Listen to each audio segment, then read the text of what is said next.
All right. Hey, Eric, good to see you again. How are you doing over there in Colorado?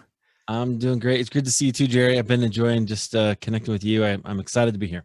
Awesome. And I know a lot of people don't know this, but I love to just tell on myself. This is actually take two.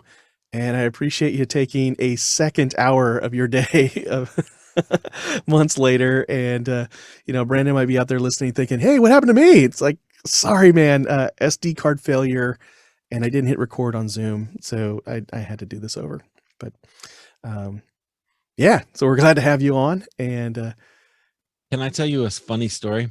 yeah. My very first podcast episode ever, I was interviewing a woman named Carolyn Schmidt, and Carolyn is sort of Jesus at my church. You know what I mean? Mhm. Like, she's the woman she just loves everybody. She mentors lots of people, and she was very kind. And so we were in this little room, and we were using my Roland RO5, which I Oh, still yeah. use. And we sat down, I armed the track, and we had a wonderful conversation in this echoey little room. Mm. And we got done, and I looked at it and went, oh, it was flashing and it didn't record. I didn't push record. My very first podcast Oh. episode. So we took Oh. a break. We actually did it in a different room. We moved to a different room, and I was like, now I know how to record. So we recorded, and it turned out great. But yeah, so my podcast got off to an ignominious start that way. But, it's okay. That's how it went. That's how it goes sometimes. But, with something like that, though, you're like, it only goes uphill from here. That's right. I was like, oh, come on. But it worked. So It was reassuring to me, though, just last night on Facebook. I'm not going to say the person's name because he's still embarrassed that he'd done this too. yeah. And he's been in podcasting just a few months longer than me. He does it. I mean, he's got a long. Okay, I can't give too many details because then you'll figure out who it is. But the guy's a pro. He knows podcasting. He knows broadcasting. And for the first time in his career, he had to reach out to a guest and ask for a redo because he had, had either the recording went bad or he didn't hit record. But seeing that from him and seeing that vulnerability, like, nope, he didn't have to share that with anybody in our group at Christian Podcasters Association. He could have kept that to himself, but he put that out there like, hey, I finally have to send out one of these emails.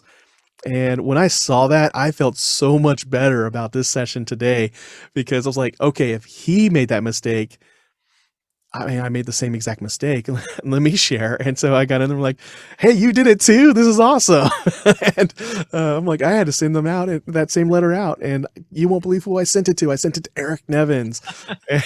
And he was cracking up. And I was like, wow, that's so cool. Like, if it weren't for his mistake and being open about it, I think that's the first time he and I have actually had a dialogue Oh, in cool. the social media space. So, I mean, I've looked up to that guy. I've listened to his show for I know, right? years. Yeah.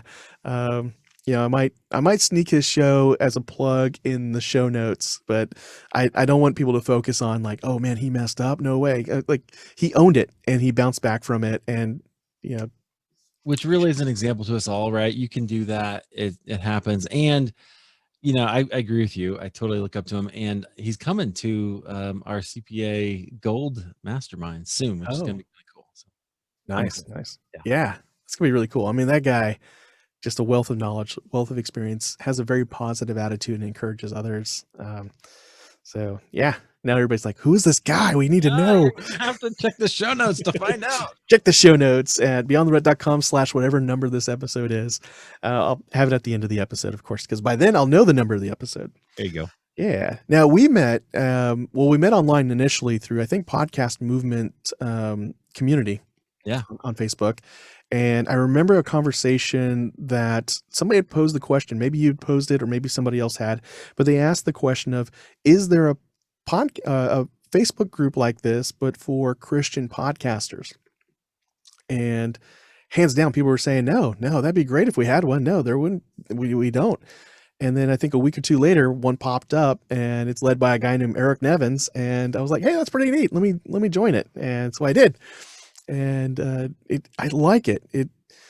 Even though I think my podcast tends to sit on the outliers because a lot of the podcasters are sermon focused or let me talk about the Bible or Jesus directly. You've got this show Beyond the Rut that's really more about how do you design your life and live out the dream that you have on your heart. Yeah. And so the undertones of Jesus are now, people are probably onto us now, but the undertones of the Bible are in there, but we don't just like quote scriptures and talk Jesus talk openly and like in your face. And but I love it because it's a smaller community within a larger community. And, in the bigger groups, it's easy to get lost.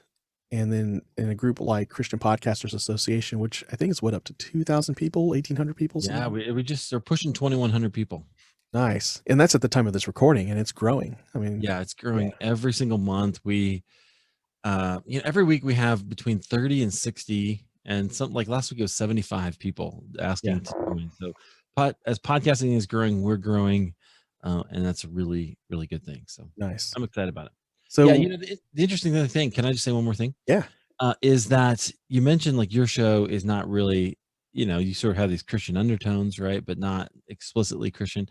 That's what I love about it, because even though there's more than one way to have a Christian podcast, right? Like you can yeah, have, if you are talking about what I would call kingdom principles, the idea of hey, God is everywhere and he loves you, and your life you has meaning, right? yeah, In any kind of way, then I think you probably have a Christian podcast, and whether you call it that or not, right? Whether that's yeah, your category. So I love that. That's kind of the thing that brings us all together. We're all Christians. We don't talk about our theological or political differences. We stay away from that yeah, because we do. those things divide. But other than that, yeah, we all kind of have the same mission, which I think is what makes the group work the way it does. Yeah, yeah, I really love that. It's very encouraging. I guess that's true to brand, right? Because we as Christians are called to be encouragers and show that there is a better way. And why is it different to be a Christian? And you see it in that group. People are lifting each other up. People are coaching each other. People are giving advice to each other. You don't see us ridiculing each other. If anything, we kind of give ourselves some self-deprecating humor, but not. Yeah, yeah. We're not making fun of each other. We're not being competitive, and that's. I Yeah, mean, yeah, and people share vulnerably, right? They share when they're having a tough day, like we talked about at the top here. But it's just people, and people come in and encourage, right? That's what happens. So it's I really appreciate the group. I love that. It's become way more than I had hoped. It's kind of going where I'd sort of maybe dreamed, but wasn't sure if we could ever actually get there. So we're yeah. we're getting there, which is super cool. Nice. Yeah, the engagement there is amazing. You got a team there, Meg Leisner and Chris Darren. And Yeah, Meg is definitely, she helps a lot. And she definitely is sort of, I call her the heartbeat of CPA, because her heart for others and just support and caring for people is absolutely there. Chris is one of our resident tech gurus. He's kind of stepped back from moderating a little bit, which is okay. He's got a lot of other things on his plate at the moment, but yeah, it is good. People, I love it. I think we're able to serve and bringing people together, which that was the whole point. yeah, exactly. And it's working. And it's working for me too. That's That's good. the hugest thing for me anyway. Uh, Now, going back to that initial conversation on Facebook though, that was golly, that was a few years back, at That least was 6 or 7. 2017. Okay. Okay. So I started the group in June 2017, and I think it was somebody else's post about groups or something. And Yeah. I said, "Are there any groups for Christian podcasters?" And then a guy named Phil Gauthier jumped in and said, "Man, I'd love it if that existed." And I can't remember. Did you comment on that? You might have. I might have. I don't know if you did or not. But so I started messaging Phil because I was bold. Apparently, I didn't know him. I just was like, "Hey, dude, let's connect." So we connected, and he was. It turned out he lived in my hometown of Des Moines, Iowa, where I grew Oh, up. wow. And so I've actually been able to like have breakfast with him and hang out with him when I get to town. Funny enough, he doesn't podcast anymore. He kind Oh, of moved on to greener pastures. But he was like, he really affirmed, is like, yeah, you should totally do that. And so we started it, and the group has kind of thrived. It took a long time. I think it was 2019 that we hit 500 members, oh, and now we're over 2,000, and it's really grown. I think part of that is COVID. A lot of people started podcasting yeah. during COVID, and so it's kind of taken off. But it's a good thing. So it's Nice. exciting. Yeah, I remember meeting you in person, you and Chris in person Yeah, for the first time at Podcast Movement 2019. And uh, yeah, were you the one who arranged that meetup, or was that Rob Kirkpatrick from Focus on the Family? it was Rob. He Okay. he organized that. But you know what astounded me about that event is Rob kept pointing and kept talking about Christian Podcasters Association. Yeah. And I'm pointing people to it who had never heard of us before. And I am, Rob, if you guys don't know, is I forget his exact title, like director of audio content at Focus on the Family. So they're a Yeah. pretty big operation, as far as Christian content goes. They're just about an hour south of where I live. Oh, And I didn't he's know that. saying, hey, you guys should be in this group. And it just blew me away. I could never have imagined that. Wow. Yeah, I remember him plugging it in that little meetup. There was probably about 20 of us Yeah, in that something like that. space. And um, I already felt like I was in the club, but when he put that out there, I'm like, wow, there's people who weren't in this. And that's, for me, I think, where I saw it really blossom. And I said it on your show, like, never underestimate the power of networking, that, meeting other people. And I think with networking, there's an importance for humility in that. I've run into people who are networking, but they're really working a room, and they're looking for, like, I'm doing air quotes, the power people. And if you're not Right. in a position of power to them, then they don't want to talk to you. And the reality is, you might be either the person in that power position you're looking for, or they might be best friends with the person who is. And if you just blow them off, it's like, okay, yeah, I ran into you about an hour ago at that meet and greet, and you were kind of a jerk.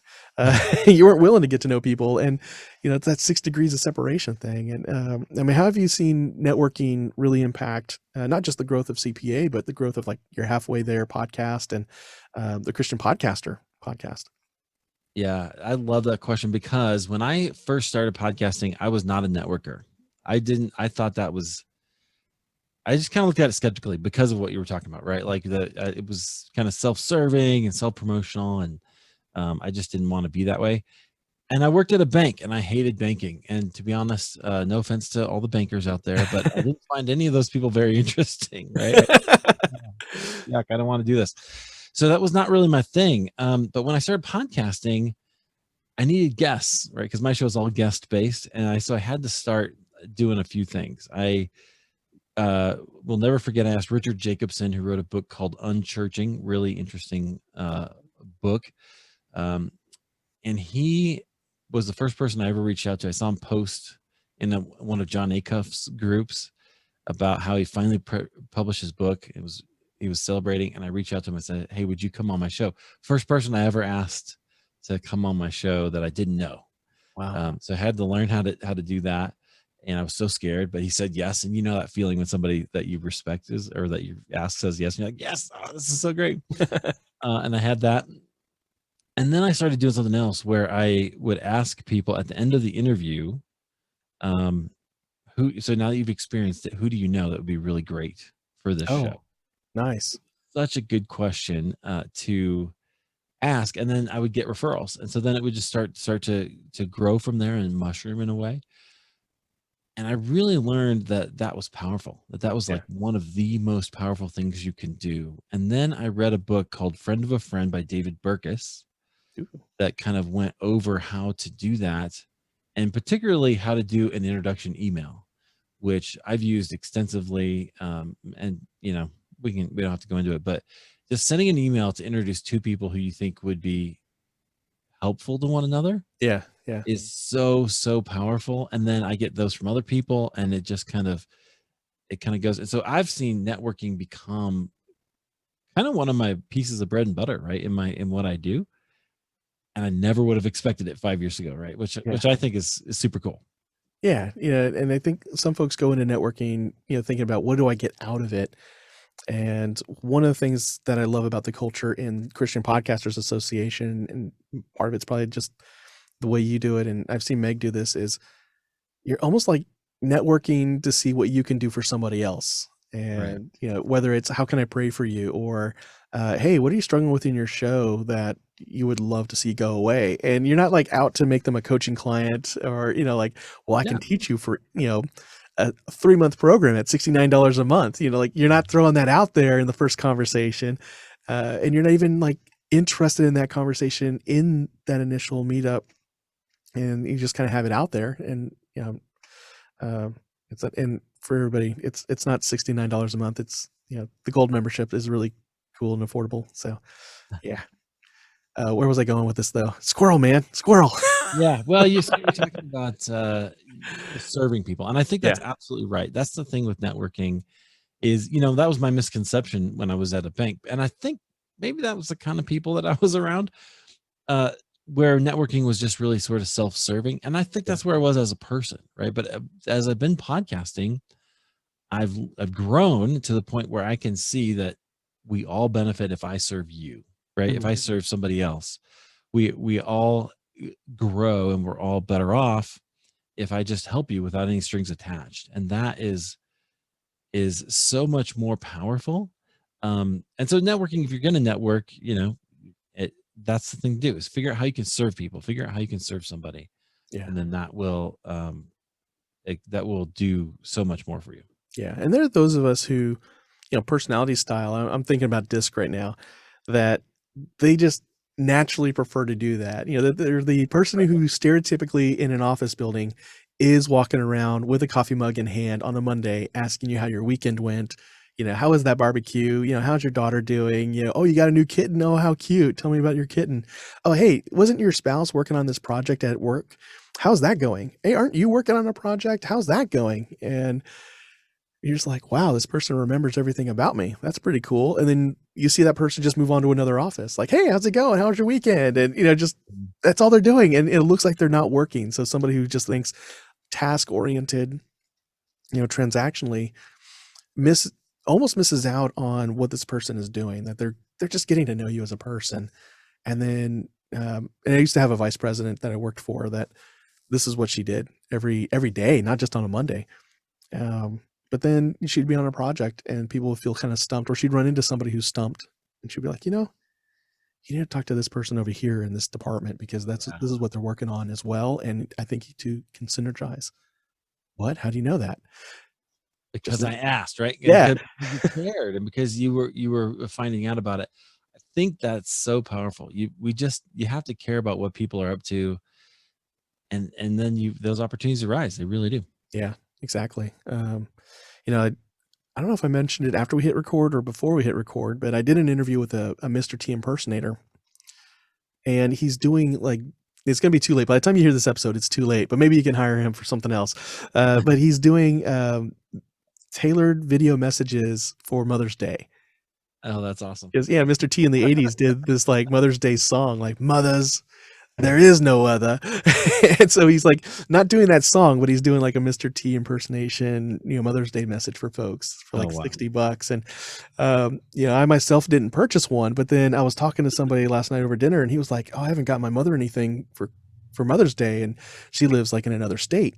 And I was like, well, I know this guy. He's a Mr. T impersonator and he's doing Mother's Day videos. And he's like, no way. She loved watching the A-Team in the 80s. I'm like, Oh, I'll give you his wow. number. And I like gave the number over to him. And again, that was just like, I'm not getting anything from that connection other than I helped a new friend of mine Yeah. give something to his mother on Mother's Day that is going to be memorable, and it's going to help another guy out who's working as a Mr. T impersonator, really building that business up. So, Yeah. and that just brings me joy to do. So, I love it. That's amazing. yeah. Now with CPA, what's I guess without giving away anybody's identity, what has been the biggest sense of joy that you've seen come out of that? Well, for me, the biggest thing is just connecting podcasters, because, as you know, podcasting is a lonely business. Yeah. Nobody knows that, especially early on. For me, I've been reflecting on this recently because I'm coming up on my 5-year anniversary of this show. I was sitting Woohoo! in this little office.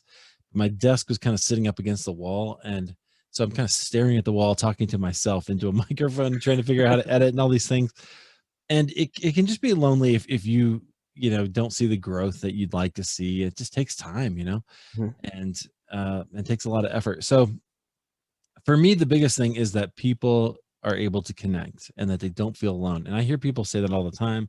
They'll say it in the group, they'll say it to me personally, that I was lonely, right? Or there's so many people. I've more than one person in the last few weeks has said to me, I wouldn't have kept podcasting if it weren't for CPA, right? Wow. That's amazing. Because I kind of think big picture a lot. And so I think about the ripple effect of something, of what you do. Mhm. And so as CPA supports podcasters who all share the gospel in their own way, they're all sharing the message of Jesus through a topic, right? You're doing it with men and helping people design their life. Other people are doing it, like there's moms, there's all kinds of angles that we come at it from. Yeah. Um, but if they stop, then they're not, right? So maybe there's a Exactly. time for that. I don't know. But if they are encouraged and they keep going, then that impact keeps growing as well. And that's really what inspires me. I've been thinking a lot about how what I always wanted to do was to help people be closer followers of Jesus, right? And I think I'm doing that. I think actually CPA does that, which is really kind of fascinating. It was a realization that I went, oh, I ended up doing exactly what I thought God was calling me to do, 20 years ago, just not in the way I thought He would. And that's Exactly. kind of cool. And the neat thing, I just now thought of it hearing you speak, is, like one of the things we would do in the Army is, the best way to teach something to somebody is to put that soldier in charge of teaching that skill to Right. the rest of the unit. And so you would just walk up and like, hey, Specialist Dugan, you're going to be teaching at sergeant's time training. But I'm not a sergeant. Oh, not yet. But we got an empty spot and you get to train. What am I training on? How to go to the bathroom in a chemical environment. So I thought it was a joke, but this is a true thing. I was told to teach, Oh, how do you go to the bathroom? How do you go number 2 in a chemical environment? So you got your chemical suit on. How do you like clear the space, and how do you take down the uniform so you can safely do what you got to do, and then decontaminate everything. And I was like, where do I find the manual on that? Like, I don't know how to do this. I'm like, well, this is a skill that we all have to have, and it's on the checklist. We were saving it for last, but we've hit the bottom of the checklist until we recycle back to the top. You get to teach it. I was like, ah, great. wow. So it was like one part joke, but Well, it was I kind of a know crappy assignment, wasn't it? it was very crappy. I mean, fortunately, the demo didn't have to actually include the actual process, just the digging part, and I was allowed to wear shorts underneath the chemical suit. So, but to this day, I mean, I've been out of the Army for 18 years. If there's something I know how to do, it's how to go to the bathroom if we get slimed. There's a couple other skills that I had to teach, like shadow tipping and a few others, but it always seemed to be just either things I wasn't proficient in, or in my case, just because people thought it was funny. The topics nobody else wanted to teach. But so to land my plane, by you encouraging podcasters who are kingdom based and kingdom minded, Yeah. at a minimum, I mean, we're at what, 2,100 members, you said. There are 2,100 possible learning experiences happening with each engagement. Because and with that, as we are podcasting, we're learning and we're growing from the show, because like Chris Starron, his show is solo based, so he's doing all his research, double Right. checking his facts, Mm. coordinating other folks to be on the show from time to time, and he's learning from that experience. And then for you and I, we have guest based shows, so we don't have to do as much reading on our own, but we're learning from the dialogue that we're having. And I think all that alone is impacting, at least the members of the group to get deeper in their understanding and in their faith. So I appreciate that you do have this group and that you have had that kind of success. What's kind of Now, let's see. There's like 3 things I want to all ask about at the same time. But so CPA has its own website through Kajabi, and it's got 2 different membership levels. I think I'm Yep. currently at the silver one. I just need to stop eating so much fast food and free up the money to upgrade to gold, because I that's would where love to have you in there, man. I think oh it'd be man, great. I think I'm ready for it. I really do. So I need to get serious about, okay, where do I cut back? Because I know I'm wasting money, and I need Yeah. to change over to investing it. So. But yeah, so silver level I know is there's like 6 or 7 courses that are free, because the membership level is free, and so it teaches some basic things like how to be a guest on other people's shows, because the fastest way to grow your show is to be a guest on other shows. Then there's some tips on how to get guests, and then how to have an effective, consistent recording session from start to finish. And so a lot of good things to help get you started.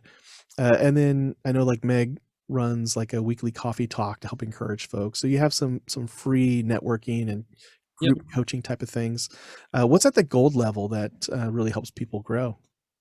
Yeah, so I love that. This free level, here's what I think is super valuable about that. If I can talk about that for a second. Yeah. The silver level is there's a short video series, it's 3 videos called You Are a Podcaster, because I think a lot of people when they're just getting started aren't sure if this is for them, right? And so that's Yeah. why I called it that. So we go over kind of the commitments that you have to make, which I think are things like just show up and do your best, commit yourself to learning, right? That's it.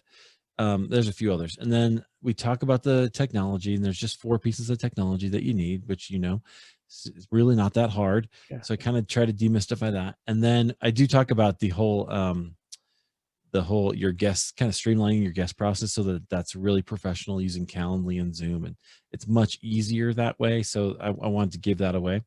Inside the gold, though, we do something quite different. We do have a video library of conversations with a ton of influencers and people Mhm. inside of who are podcasters and in the industry. We had Rob Walsh from Libsyn recently, which was amazing. Like Yeah. his mind for data is so great, and he gave us so many good nuggets. But what happens? What I started? Well, I started out doing it one way, but the way we do it now, we meet on every Tuesday night, and every month I bring in 2 speakers to come in. So this last week we had Tom Schwab from Interview Valet, Yeah. and coming up we are going to have the unnamed person earlier from earlier who's going to talk as well, which will be amazing. And I'm super excited about that. We've got I mentioned David Burkus earlier from Friend of a Friend. He's coming in June. I can't believe it. It's going to be Well, uh, astounding. So we get some really great speakers who come in and just share with us a skill, a tactic, something we should learn and implement. And then here's the gold part, though, right? You get a chance. Gold members get a chance to actually ask that person their questions, right there. So it used to be that I would do the interview with them and then I'd share it in the library. And I noticed nobody went and watched those. That wasn't like a high priority for people. yeah. And so I realized what would be so much more effective and valuable is if I give you or the members access to that person to come in and ask their questions. That works. And so that's what we're doing. And then the other weeks we do group coaching sessions. So we have a chance for everybody to get on the hot seat and ask your questions. A lot of times those are technical questions, and so people at the various levels of podcasting Yeah. will answer those. Um, but also, we sometimes get to dig into those kind of uh, s- mindset blocks, right? Which that's really when I get excited because I'm convinced that everything that we do in podcasting is actually about personal growth more than it is about audience growth. Mm. Figuring out how it is that you deserve an audience, right? Like that's a tough thing. Yeah. It took me a long time to get over that you have something valuable to bring. And so just kind of breaking those kind of mindset barriers. Um, those are my favorite meetings when we get to do that. So those are the kind of the main things that we do. We have done things like challenges. We last year on International Podcast Day, we did an 8-hour live stream where Oh, we nice. where we just brought in podcasters every 15 minutes, and that was really cool. I couldn't talk very well after that, but it was a great day. It was really neat. We got a ton of views on that video, and I think everybody really enjoyed it. So we've done things like that. I try to promote everybody on our social media feeds. I don't do that as well as I should, but those kinds of things are what we're trying to really promote. Mhm. And we also have a new Facebook group for just gold members, which is interesting, Oh, and that's kind of just taken off as a way to kind of connect and know who's in there and get access to the events. Because that, if I forget to send the email like I did last week, there's a place where people can find it. Yeah. Nice. And some folks might balk at the idea of group coaching or a mastermind group. Uh, Yeah. but my background is in instructional design and educational technology. So there's like three prevalent learning theories. There's the behavioral learning theory, which is sort of like, here's your task, this is how you do it, now show me you can do it. And it's a very basic task oriented type of thing.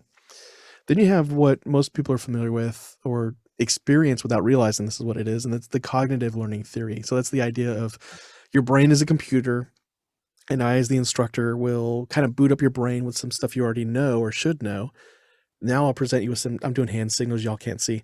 Then I'll present some new information. I'll give you a chance to practice it, and then I'll give you a test, and then that's how you reinforce it over time. And so that's like your traditional classroom type of setting, or those courses you can download on the internet, reading a book. Those are cognitive learning theory type of things.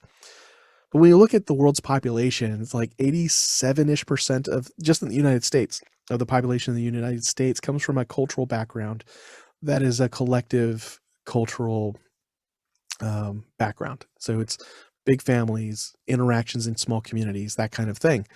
Yet our instructional institutions are developed in a way that only benefits like 11% of the population.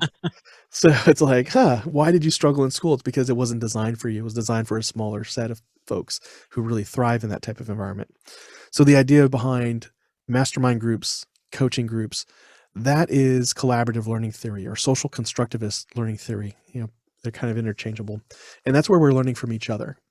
Right. So we're all bringing something to the table, and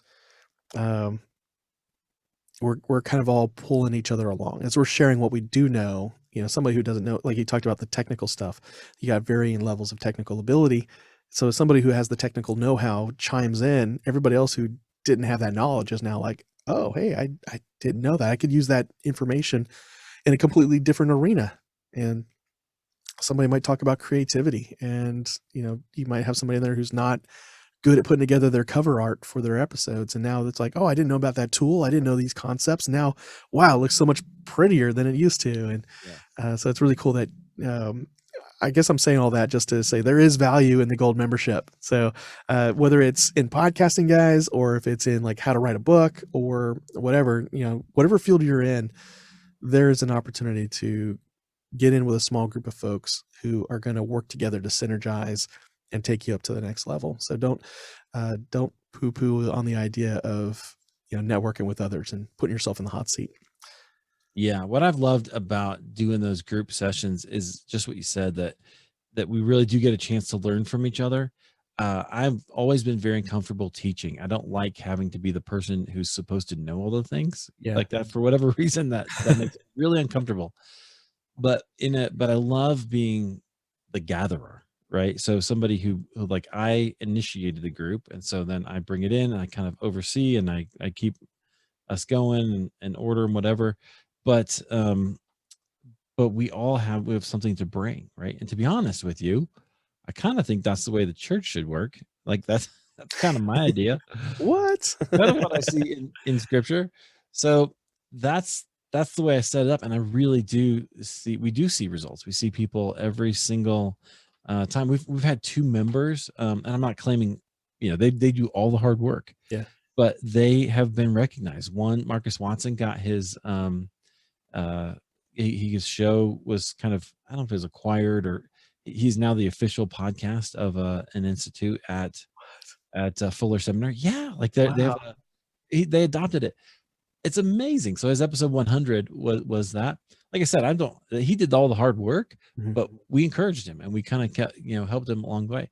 And Amber Cullum, her show Grace Enough, Mhm. was just recognized by Christianity Today, and like in both their print um, and online platforms. So Yeah. super, super cool. Again, she did all the work, but I've encouraged her and helped and gave her advice and stuff along the way. And that just makes me really super proud. So we talked earlier about the impact and the ripple effects, right? Like as you learn your craft and share with others, this is what happens. And so I couldn't be prouder of those guys. And I expect to see, as we all just keep after this, more and more of that in the future. Yeah. What's on the horizon for Christian Podcasters Association? Well, I'm looking at 2021 as sort of a building block year. So I'm building some things. We did a summit, an online summit in January, Yeah. which was fun. I don't know if it was the right time at all, but I learned some things. So we're Yeah. going to do another summit in September and October. I'm going to definitely take a different approach where we'll have a much lower level ticket for the live event. So it's a no-brainer. Yes, I want to come. And that will give me another chance to kind of hone and refine that whole process. I'm also building a course. I'm going to do at least one. I would like toward the end of the year to begin working on a second course. I'm working on the sort of basic podcasting course that we all kind of wished we had and didn't. Yeah. Even though I know there's a lot of people who will teach you how to create a podcast for free on Facebook or on like YouTube, or just with their own kind of things. I think being a Christian podcaster is a little bit of a different animal, and so I want to create a course that just sort of addresses all that while teaching you all the technical things and the kind of honing your message and getting that all kind of right. So that's what I'm working on now. And then later in the year, I'm going to work on one on a different course about sort of personal growth podcasting. So I'm convinced that podcasting, I've said this already, I guess, that you grow as much as your audience grows, right? So Yeah. You have to become a different person. So networking is one of those things we talked about, or learning how to serve, not just receive. Or there's a whole bunch of principles that I'm writing down that I want to share and I want to teach, because here's what I think. I consider all of that, as you grow personally, you're growing as a disciple of Jesus, not just as a person, right? You're growing into the image of Christ. I call that finding yourself in Christ. And so as you become more yourself, you also become more of who Jesus has created you to be. And I want to teach that. I really want to help make disciples. So we'll do a course. That'll be kind of a big signature kind of a course that I'll create later in the year. So then next year, I'll have the whole year planned out, right? We'll have, we'll do a couple of summits, we'll do a couple of courses, and we'll roll them out twice a year. And that will give me the opportunity, I hope, to certainly serve with some really amazing content for the entire group. And then also hopefully be valuable enough that I can make a living doing this and serving these people. That's my goal. Nice. Darn. What was my next thought? Do you remember? I don't. I've been married for 23 years. I still haven't figured out that mind reading thing. It's weird. Same here. Like, it's expected though. They don't teach you that in anything. Now, folks who want to reach out to us and join the group, I know on Facebook they can just type in Christian Podcasters Association and join the main group. There's some questions they've got to answer, and when you come in, just network with folks. Don't be that guy who just jumps right in and starts plastering links to your show all over the place. The best thing I figured out finally, I think I just got access to it when we hit 2000. Mm-hmm. A auto admin assistant. So if I set it up so that if you share a link, it boots the wow. automatically. Or if you try to share, a lot of people try to share like a live video into the group for whatever. Yeah. Every Sunday, somebody tries to share their church feed, and I appreciate what you're trying to do. That's not allowed. Like, it's explicitly in the rules. We don't share live videos. Yeah. And this just takes care of it automatically. It's beautiful. So You can't be that guy. You just can't anymore. Come in, connect with other people, tell us about you, and then tell us what you need, and other people will show up and they'll help. Yeah. Yes, exactly. And then there's a website. It's ChristianPodcastersAssociation.com. That's right. Awesome. And there you can find the 2 different levels of membership, get signed up, start taking advantage of those resources. And is there anything else I missed? Facebook? No, I think that's all. I mean, it's, I consider if you just take one step, I've been thinking about this a lot lately. If you just take one step toward the thing that you want, that's way better than sitting still, right? Mm-hmm. And so Christian Podcasters Association started that way. We talked about how it kind of started small, and we just kind of got going because it was a weird idea. But But it's growing into a full-fledged kind of online business, which I think is super cool. But it's not just me, right? If you friends, if you want something, take a step toward it, and you never know what can happen. Yeah. Awesome. And I'm going to throw in a little bonus resource in there because I see you're wearing the t-shirt for it. You need to check out Eric's other show, or his the original show, Halfway There podcast, the Halfway There podcast. There he has conversations with a variety of people talking about the Christian faith, some of the challenges that the church faces. And it's just a down-to-earth conversation about, life and the intersection with our faith. And, that challenge to us all, how to be better at what we do and be better in our walk, yet be humble. And so, yeah, I do definitely recommend that. So, Eric, thank you so much for being on the show. I remember now what I wanted to say. Are there any final words of wisdom you want to share with anybody who's going through a rut right now? Almost forgot that most important question. Yeah. So I probably just what I just said, but what I would say is that if you're in a rut, I was in a rut. I was in a rut in 2009 through like 2016 when I started my podcast. I was in a rut. It was a long time. And the only thing that got me out was to start creating, was to start making something and taking a step. I had to do some big things like leave a job that was just crushing me. They didn't mean to. It just wasn't my world, and it wasn't where I belonged. And you have to know. And here's the thing: I knew that. I knew all that in my heart, right? Yeah. I couldn't have told you. I couldn't have expressed it well. I look back at it now and I go, I knew that I didn't fit there. That's why a little piece of my soul felt like it died every day that I showed up, right? Mm-hmm. So I had to take some big steps, but they didn't start as big steps. They started as small steps. And so you can do big things with baby steps. That's what I want to encourage everybody. Whatever your dream is, just take one step toward it today or this week, and then take another one tomorrow or next week. And you will eventually find yourself where you want to be. Nice. Love it. It's like they say, how do you finish a journey of 1,000 miles? You take a step. One step at a time. Yep. Right. Awesome. Now I can say it was great having you on the show, Eric, and thank you so much for being here. Thanks, brother. It's been wonderful. I just think the world of you. I'm excited about the future of Beyond the Rut. And thanks a lot, Jerry. Me too. Thank you.